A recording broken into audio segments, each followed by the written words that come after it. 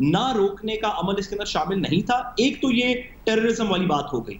دوسرا ہمیں یہ بڑا حساس معاملہ ہے, اس معاملے کو صرف سیاست کی نظر نہیں کرنا چاہیے. عزیر بلوچ کی جو جے آئی ٹی ہے اس کا ایک بڑا ضروری معاملہ ہماری نیشنل سیکیورٹی کے ساتھ ہے, ایسی بیرونی ایجنسیز کے ساتھ ہے, جس کے اندر سے کلبھوشن یادو کا نام تو آلریڈی بہت دفعہ لیا جا چکا ہے, کہ جو کہ ریجنل سیکیورٹی سے کنیکٹڈ تھیں, اور عزیر بلوچ کا اس کے اندر, یا عزیر بلوچ کی آرگنائزیشن کا, ان کے لوگوں کا کافی اس کے اندر کام ہے. کس طرح جو سینسٹیو تصویریں کھینچی گئیں, کس طرح وہ تصویریں باہر بھیجی جا رہی تھیں, کس طرح دیگر اس طرح کے معاملات تھے. تو عزیر بلوچ کی جو جے آئی ٹی ہے اس کا کچھ معاملہ سیاسی ہے, اور کچھ معاملہ سیاسی کے ساتھ ساتھ ٹیررزم اور ساتھ نیشنل سیکیورٹی کا ہے. بڑی اچھی بات ہو کہ ہر شخص جو کہ اس کے اندر نامزد ہے یا نامزد ہو سکتا ہے, خواہ کسی بھی پولیٹیکل پارٹی سے ہو, وہ اپنا قانونی ڈیفنس ضرور پیش کرے, لیکن اتنے حساس نیشنل سیکیورٹی کے معاملے کو, جو کہ ریجنل سیکیورٹی سے, پاکستان کے اندر ٹیررزم سے کنیکٹڈ رہا ہے, اس کو مہربانی کر کے سیاست کی بھینٹ نہ چڑھائیں, کہ ایسے نہ ہو کہ عزیر بلوچ کی جے آئی ٹی یا عزیر بلوچ ایک سیاسی نعرہ بن کے رہ جائے دو پولیٹیکل پارٹیز کے درمیان, اور جو اس کا ہماری نیشنل سیکیورٹی کے اوپر جو اثرات ہیں, جو ڈیمیج پاکستان کو پچھلے 20 سال کے اندر کیا گیا, وہ بھی بس ایک سیاسی تقریریں, اور میں کوٹ اتار دوں گا اور میں تمہیں موقع مار دوں گا, تم کوٹ اتار کے باہر آ جاؤ, اس کے اندر نہ پڑا رہے. صحیح. اچھا حبیب صاحب, 7 ایس ایچ اوز اپنی مرضی سے تعینات کروانا مختلف علاقوں میں, یہ سیاسی اثر و رسوخ کے بغیر تو نہیں ہو دیکھیے, سکتا؟ پہلے تو ایک بات سمجھ لیجئے کہ آپ اور سعد رسول دونوں جو اس جے آئی ٹی کو لے رہے ہیں, اور غالباً پاکستان تحریک انصاف بھی اسی طرح لے رہی ہے, کیونکہ جس طرح ابھی علی زیدی صاحب پڑھ کے آپ نے سناتے ہوئے نے دکھایا, آپ اس کو ایک حقیقت کے طور پہ لے رہے ہیں. جے آئی ٹی ایک حقیقت نہیں ہے, یا کم از کم ایسی حقیقت نہیں ہے جو عدالت میں ثابت کی جا سکے. 2016 میں مجھے یاد ہے justice Sajjad Ali Shah chief justice تھے سندھ ہائی کورٹ کے, انہوں نے کہا تھا حیدرآباد میں, کہ انہوں نے کہا تھا کہ یہ جو جے آئی ٹی ہے اس کی نہ تو کوئی لیجسلیٹو اس کو بیکنگ حاصل ہے, یعنی قانونی اس کا کوئی جواز کوئی نہیں ہے, اور نہ ہی کوئی اس کی ایویڈینشل ویلیو ہے. البتہ اتنا ہو سکتا ہے کہ چونکہ یہ بڑے افسروں نے بنائی ہے تو یہ اے ایس آئی کی رپورٹ سے لکھی ہوئی کچھ بہتر ہوگی, تو لہٰذا یہ حقائق نہیں ہیں. یہ کراچی کے مخصوص پس منظر میں, کیونکہ وہاں پہ رینجرز اور حکومت کے درمیان بھی اختلافات رہتے ہیں, وہاں پہ آئی ایس آئی اور پولیس کے درمیان بھی اختلافات رہتے ہیں, وہاں پہ یہ ان ساری ایجنسیز کو ساتھ بٹھا کے جے آئی ٹی کی بدعت جو ہے وہ کراچی سے شروع ہوئی تھی, جس میں ہر قسم کا رتب و یابس جو ہے وہ آ جاتا ہے. ٹھیک ہے, وزیر تعلیم سعید غنی صاحب ہمارے ساتھ موجود ہیں. سعید غنی صاحب, جے آئی ٹی آپ لوگ کل پبلک کرنے جا رہے ہیں, اور معاملات سامنے آتے ہیں, کچھ نام بھی سامنے آئیں گے, حکومت ان کے خلاف ایکشن بھی لے گی؟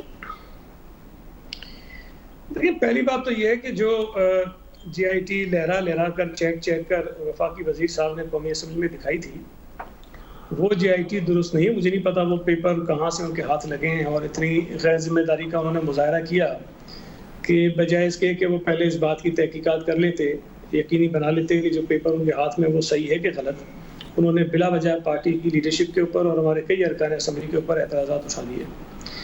جے آئی ٹی جو ہم کل پبلک کرنے جا رہے ہیں اس میں 3 ہیں, لیکن ایک میں نے دیکھا کہ کل پرسوں سے میڈیا کے مختلف گروپس پہ وہ سرکولیٹ ہو رہی ہے, اور اس پہ تمام جو ادارے ہیں ان کے نمائندوں کے دستخط موجود ہیں, اور اس میں پیپلز پارٹی کے کسی لیڈرشپ کا نام نہیں ہے. تو وہ چیز سامنے آ جائے گی تو میں سمجھتا ہوں کہ علی زیدی صاحب کو جھوٹا کرنے کے لیے وہ کافی ہے. سعید غنی صاحب, لیکن میں نے سعید غنی صاحب جی سر, سوال آپ سے تھوڑا سا یہ ہے کہ اس بات کو آپ بھی اور آپ کی پارٹی کے دیگر لوگ بھی ماضی کے اندر مختلف ٹائم پیریڈز کے اوپر یہ بات کرتے رہے ہیں, ساری دنیا کو یہ بات پتہ ہے کہ عزیر بلوچ صاحب, عزیر بلوچ کے نیچے یا عزیر بلوچ کے تھرو کراچی کے اندر ایک خون کی ہولی کھیلی گئی, ہر قسم کا ایونٹ ہم نے دیکھا, ٹیررزم دیکھی, لوگوں کے قتل دیکھے, دیگر چیزیں دیکھیں. کیا یہ بات درست نہیں کہ آپ کی پولیٹیکل پارٹی, جس سے شاید کوئی تانے بانے آپ کہتے ہیں نہیں ملتے, علی زیدی صاحب ملتے ہیں, لیکن آپ کی پولیٹیکل پارٹی جو پچھلے بہت عرصے سے اثر و رسوخ رکھنے والی ہے اس صوبے میں, ان ایریاز میں جہاں پہ عزیر بلوچ کی ٹیررزم کے ایونٹس ہیں, کہ وہ پوری طرح اس سے اپنے آپ کو ڈسٹنس کر سکتی ہے کہ جی ہمیں تو کوئی پتہ نہیں ہمارے علاقے میں یہ بندہ کیا کر رہا تھا؟ نہیں, میرا خیال ہے کہ ہم میں سے کسی نے یہ نہیں کہا کہ ہمیں نہیں پتا کہ کیا کر رہا تھا. دیکھیں, کراچی شہر میں دہشت گردی کی ایک تاریخ ہے, اور بدقسمتی سے یہ کوئی صرف یہ پچھلے 6-7-8 سال کی نہیں ہے، یہ پچھلے کوئی 25-30 سال کی تاریخ ہے، اور کراچی پورے میں یہ دہشت گردی کے واقعات ہوتے تھے. لیاری تو ان علاقوں میں رہا ہے جب بہت امن و امان رہتا تھا، لیکن بدقسمتی سے بعد میں یہ چیزیں وہاں بھی ہو گئیں. میں ایک چیز آپ کو یقین سے بتا دوں کہ عزیر بلوچ، اور یہ چیزیں آپ ریکارڈ میں دیکھیں، پچھلے آپ جا کے آرکائیوز میں دیکھیں، آپ کو مل جائیں گی کہ تمام سیاسی جماعتوں کا تعلق یا رابطہ عزیر بلوچ سے رہا ہے. پیپلز پارٹی کے اگر جو الزامات لگتے ہیں نا کہ پیپلز پارٹی نے اس سے بندے مروائے، پیپلز پارٹی نے اس سے بنگلوں پہ قبضے کروائے، پیپلز پارٹی نے کوئی فیکٹریاں اس سے ذریعے خالی کروائیں، تو میں ہمیشہ ایک سوال پوچھتا ہوں کہ اگر پیپلز پارٹی نے یہ سارے کام کروائے تھے تو جو رابطہ کار تھا یا جس کے تھرو کروائے ہوں گے تو وہ ذوالفقار مرزا کے علاوہ کوئی نہیں ہو سکتا ہے. اس پوری کہانی میں جہاں پیپلز پارٹی کی قیادت کی کریکٹر اسیسینیشن ہوتی ہے، الزامات لگائے جاتے ہیں، مجھے بتائیے ذوالفقار مرزا صاحب کہاں ہیں؟ وہ مسنگ ہیں. اور کل علی زیدی صاحب ان کی تعریف کر رہے تھے. جو آدمی کھڑے ہو کر تقریروں میں یہ کہے کہ یہ میرے بچے ہیں، یہ میرے بھائی ہیں، یا من کمیٹی کو میں ذیلی تنظیم ہوں، میں یہ ساری چیزیں مانتا ہے کہ ہاں جی میں نے ان کو لائسنس بھی دی، ہر چیزیں کی ہیں، اس آدمی کا تذکرہ نہیں ہے، لیکن باقی لوگوں کا تذکرہ آ گیا ہے. اس کے ساتھ ساتھ پیپلز پارٹی واحد جماعت ہے لیاری کی جہاں پیپلز پارٹی کے اپنے کارکنوں کو مارا گیا ہے. پیپلز پارٹی کے سینکڑوں کارکن اپنے گھر چھوڑنے پر مجبور ہوئے تھے، اور پیپلز پارٹی نے 2012 میں لیاری میں آپریشن بھی کیا جس میں کئی لوگ بیچارے مارے گئے، اور پھر میڈیا نے خود یہ بات چلائی کہ جی بے گناہ لوگوں کو مارا گیا ہے، ان کو راشن نہیں مل رہا اور بچے مارے گئے ہیں. تو اس کے بعد جا کے آپریشن رکا. سعید غنی صاحب، اور اس کے بعد سعید غنی صاحب، ہمیں یہ یاد ہے جو آپ بات کر رہے ہیں کہ پیپلز امن کمیٹی اس زمانے میں وزیر اعلیٰ ہاؤس تک پہنچتی تھی، بڑے بڑے جلوس ہوتے تھے اور پیپلز پارٹی کی حکومت کے خلاف ہی ہوا کرتے تھے. ایٹ دا سیم ٹائم ایک وقت ایسا بھی آیا جہاں تک میری معلومات ہیں کہ کراچی کی سیکیورٹی اسٹیبلشمنٹ اور پاکستان پیپلز پارٹی کی صوبائی حکومت کے درمیان اس بات پہ ٹھن گئی کہ اس میں کچھ نام ڈالے جائیں گے، اور پولیس کا کہنا تھا کہ نہیں ڈالے جائیں گے اور رینجرز کہہ رہے تھے کہ ڈالے جائیں گے. یہ بھی تو معاملات آئے تھے نا کہ اس میں شاید نام اس لیے بھی نہیں ڈالے گئے کہ کوئی پولیٹیکل پریشرز تھے. دیکھیں مجھے نہیں پتا آپ یہ بات کہہ رہے ہیں، میرے علم میں یہ بات بالکل نہیں ہے کہ ایسی کوئی بات ہوئی تھی کہ نہیں ہوئی تھی. لیکن اگر کوئی یہ کہہ رہا تھا کہ نام ڈالے جانے چاہیے تب بھی غلط بات تھی، اور اگر وہ نام ٹھیک تھے اور کوئی کہہ رہا تھا کہ نہیں ڈالے چاہیے تب بھی بات غلط تھی. میں نے تو ایک بنیادی چیز آپ کے سامنے رکھی ہے کہ اس پورے جو کہانی بنی ہوئی ہے، اب علی زیدی صاحب کہتے ہیں یہ جو جی آئی ٹی ہے یہ تو غلط ہے. 164 کا بیان کل وہ دکھا رہے تھے. میں یہ کہہ رہا ہوں کہ 164 کے بیان میں قادر پٹیل صاحب کا ذکر ہے.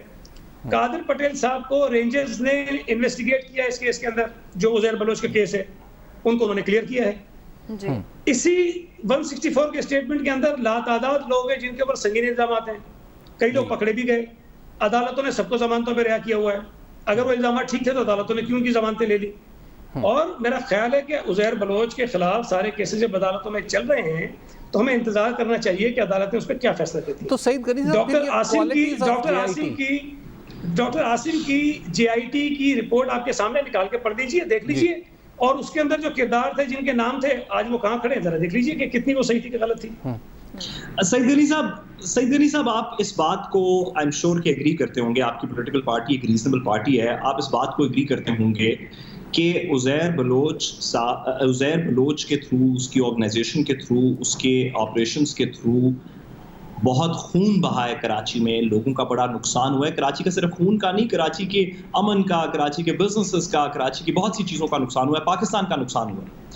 لیکن بار بار یہ لگتا ہے کہ بجائے کہ آپ کی پولیٹیکل پارٹی اس کو وسیفرسلی اس کو پرسو کرے اور کہے کہ ہم ہر شخص کو کیفر کردار تک پہنچانا چاہتے ہیں، آپ بھی کہتے ہیں اور آپ کی دیگر پولیٹیکل پارٹی کے لوگ بھی کہتے ہیں کہ جی عدالتوں میں لے جائیں، دیکھ لیں گے جب اگر کبھی ریزالو ہوا میٹر. یہ پولیٹیکل رسپانسبلٹی آپ کی پارٹی جو پاور میں ہے اس کی نہیں بنتی، یا آپ کی پارٹی دفاع کرتی رہے گی عدالتوں کے سامنے اور امید کرے گی کہ ہمارے قانون کے پروسیس کے تھرو، جس طرح بہت سی دیگر بیلیں ہو گئی ہیں، یہ لوگ بھی نکل جائیں تو بہتر. نہیں دیکھیں، ایک بات میں عرض کروں آپ سے، یہ جے آئی ٹی بھی پیپلز پارٹی کی حکومت نہیں بنائی تھی. پیپلز پارٹی کے حکومت میں ہی وہ آدمی جیل میں پڑا ہے، اس کے خلاف ایف آئی آریں بنی ہوئی ہیں، ہمارے کئی لوگ گرفتار بھی ہوئے. اب مجھے بتائیے کہ اگر آپ کچھ کسی کو سمجھ رہے ہیں، میں کچھ کسی کو سمجھ رہا ہوں، میں انکار نہیں کر رہا ہوں کہ حالات وہاں خراب نہیں تھے، بے گناہ لوگ بیچارے مارے نہیں گئے، کراچی کا امن تباہ نہیں ہوا، وہ تو بہت سارے فیکٹرز ہیں نا، لیکن سب کے خلاف کارروائی ہونی چاہیے. اور ظاہر ہے کہ جب حکومت کا کام ہوتا ہے کہ جی ان کے خلاف پولیس کے ذریعے FIRs کرے، ان کو گرفتار کرے اور عدالتوں کے سامنے پیش کر دے. آج وہ لوگ عدالتوں کے سامنے گئے، کئی لوگ ضمانتوں پہ چھوٹ گئے اور کئی لوگ ابھی جیلوں کے اندر پڑے ہوئے ہیں. اس میں نہیں سمجھتا کہ آپ کہاں سے یہ تاثر لے رہے ہیں کہ پیپلز پارٹی یہ کہہ رہی ہے کہ نہیں جو الزامات اس کے اوپر ہیں وہ سارے غلط ہیں. لیکن ذوالفقار مرزا کے اوپر تو آپ پرسیو کر سکتے ہیں نا. ذوالفقار مرزا نے تو علل اعلان کہا تھا کہ یہ میرے بچے ہیں، میں نے انہیں لائسنس دیے، میں نے سب کچھ کیا. آپ ان کے خلاف تو پرسیو کر سکتے ہیں نا. لیکن ذوالفقار مرزا کے اگر کوئی شخص گواہی دے سکتا ہے، کوئی شخص یہ کہہ سکتا ہے کہ ہاں اس کے کہنے پہ میں نے کچھ کیا تھا یا نہیں کیا تھا، تو وہ تو عزیر بلوچی ہے نا. جی. اب اگر اس کے 164 کے بیان میں اس کا ذکر نہیں ہے ہاں تو میں کیا کر سکتا ہوں اس کو؟ اب ان کے اپنے بیانات تو ہیں نا. جی ان کے اپنے ذوالفقار مرزا کے اپنے بیانات تو ہیں. وہ تہلکہ خیز پریس کانفرنس نہیں اپنے بیانات میں انہوں نے یہ تو نہیں کہا کہ میں نے جا کے کسی کا قتل کیا ہے، میں نے جا کے کوئی جگہ قبضہ کرائی ہے، میں نے جا کے کسی کو، اس طرح کی تو بات کہیں نہیں کہی اس نے. وہ تو عزیر بلوچ کی سرپرستی کا دعویٰ کرتا ہے. میں تو PTI سے سوال کرتا ہوں، میں تو علی زیدی سے سوال کرتا ہوں کہ اگر آپ عزیر بلوچ کے تمام گناہوں کا ذمہ پیپلز پارٹی پہ ڈالتے ہو تو جو رابطہ ہے بیچ میں، جو کنیکشن ہے بیچ میں، اس کو آپ کیسے مس کر سکتے ہو؟ سعید دینی صاحب آپ تھوڑا سا ذرا اس مسئلے کو مہربانی فرما کے، میں قانون میں آپ کی بات درست ہے کہ عدالتوں نے اپنے فیصلے کرنے ہیں، اس کا ایک پرٹیکولر پروسیس ہے، لوگوں کی ضمانتیں ہوئی ہیں، آپ کی بات یہ درست ہے. لیکن سیاست کے اندر دیکھیے، آپ آئی ایم شیور کہ آپ اس بات کو اپریشیٹ کرتے ہوں گے کہ اس وقت قوم ساری کے اندر یا بہت سے لوگوں کے اندر یہ تاثر ہے کہ کسی وجہ سے پاکستان پیپلز پارٹی اس رپورٹ کو پہلے پبلک نہیں کر رہی تھی، اور ان کے کچھ لوگ اس کے اندر نامزد ہیں اور وہ اس رپورٹ کو پرسو نہیں کرنا چاہتی. اور جس طرح ابھی حبیب صاحب نے کہا، امپریشن یہ بھی ہے کہ پولیس جو کہ صوبائی حکومت کے نیچے فال کرتی ہے، اس پہ پریشر ڈال کے کچھ نام اس کے اندر سے نہیں انکلوڈ کیے گئے. کیا ہی اچھا ہو آپ کی پولیٹیکل پارٹی کے لیے، آپ کے لیے، کہ آپ فرنٹ رو سیٹ لیں عزیر بلوچ کی JIT میں جتنے لوگ نامزد ہیں یا جتنے دیگر لوگ، جس طرح بھی ذوالفقار مرزا صاحب کی اگزامپل دی، جو کہ اس سے کنیکٹڈ ہیں. آپ کی پارٹی سندھ کی حکومت کے ہے، آپ فرنٹ رو اس کے اندر سیٹ لیں، آپ آگے سے لیڈ کریں اور تمام کی پروسیکیوشن کو آپ سب سے زیادہ اسپیئر ہیڈ کریں، تاکہ یہ امپریشن بھی ختم ہو کہ آپ کسی سے کنیکٹڈ تھے. صاحب دیکھیں، اس JIT کی بنا پر یا جو FIRs کٹی ہیں اس کی بنا پر، ہمارے اس وقت کے جو MNA تھے شاہجہان بلوچ، جس کو لوگ کہتے ہیں کہ وہ عزیر کا نمائندہ تھا، لیکن وہ میرے ساتھ UC کا ناظم رہا ہے، پولیٹیکل آدمی ہے، دہشت گرد بالکل بھی نہیں ہے. آج ہماری پارٹی میں نہیں ہے، لیکن میں اس بات کی گواہی دینے کو تیار ہوں کہ وہ دہشت گرد نہیں ہے. جی. وہ MNA، ہمارا MNA ہوتے ہوئے کوئی 1.5-2 سال جیل کے اندر رہا ہے انہی کیسز میں. قادر پٹیل کا میں نے آپ کو بتایا ہے کہ اس کو رینجرز نے انویسٹیگیٹ کیا ہے، وہ لندن سے واپس آیا، رینجرز کے سامنے پیش ہوا اور اس کی جو بھی کارروائی ہوتی ہے انہوں نے کارروائی کی، اس کو انہوں نے کلیئر کیا ہے. اب میں خامخواہ تو کسی کو پکڑ کے نہیں اس کے اندر ڈالوں گا نا. اگر کسی کے اوپر کوئی FIR ہے تو بالکل اس کو پکڑا جانا چاہیے. اور اس FIR میں جتنے لوگ تھے، پیپلز پارٹی کے عہدیدار نہیں تھے، لیکن اور جتنے لوگ. اچھا سعید غنی صاحب، آپ کی موجودگی کا فائدہ اٹھاتے ہوئے یہ بتائیے گا، سندھ میں تعلیم کے حوالے سے، اسکولز کھولنے کے حوالے سے، کالجز کھولنے کے حوالے سے کیا سوچ بچار کیا جا رہا ہے؟ کب تک اسکولز اور کالجز کھولے جائیں گے؟ دیکھیں، ابھی تو میں نہیں سمجھتا کہ پاکستان پورے میں کوئی بھی فرد ایسا ہو جو آپ کو یقین سے یہ کہہ سکے کہ ہم فلاں تاریخ کو یا فلاں مہینے میں اسکول کھول دیں گے. اس وقت تو ہمارے ملک میں جو انفیکشن کا ریٹ ہے وہ بڑھتا جا رہا ہے، اور جب کیسز بڑھ رہے ہوں تو دنیا کے کسی ملک نے اپنے اسکول اور اپنی دیگر مارکیٹس نہیں کھولی ہے، تو پاکستان میں صرف ہو گیا نا. اب لوگ مثالیں دیتے ہیں اٹلی کی، برطانیہ کی. بھائی اس وقت وہاں آج جو انفیکشن کا ریٹ ہے وہ آپ دیکھ لیں کیا ہے، کہیں 0.5% ہے، کہیں 1% ہے، کہیں 2% ہے. تو انہوں نے جب وہ عروج پہ تھے، جب پیک پر تھے، تو انہوں نے اپنے کوئی ادارے نہیں کھولے. تو پاکستان میں اس وقت جو حالت ہے اس میں ہم شاید یہ ممکن نہیں ہمارے لیے کہ کوئی ہم ایک ڈیٹ دے سکیں، لیکن اللہ کرے کہ حالات جلد از جلد ٹھیک ہوں. جو بچوں کی تعلیم کا نقصان ہو رہا ہے ہمیں اس کا بالکل احساس ہے، لیکن ہم بچوں کی تعلیم کو بچانے کے لیے ان کی زندگی اور صحت کو داؤ پر لگانے کو تیار نہیں ہیں. ٹھیک ہے، اسکولز کھولنے کے حوالے سے ابھی سندھ حکومت کوئی ڈیٹ نہیں دے سکتی. بہرحال سعید غنی صاحب ہمارے ساتھ موجود تھے، بہت شکریہ آپ کے وقت کا. بریک کا وقت ہے، بریک سے واپس آئیں گے. پنجاب اسکولز کھولنے کے حوالے سے کیا سوچ رہے ہیں اس پر بات کریں گے، ہمارے ساتھ رہیے گا.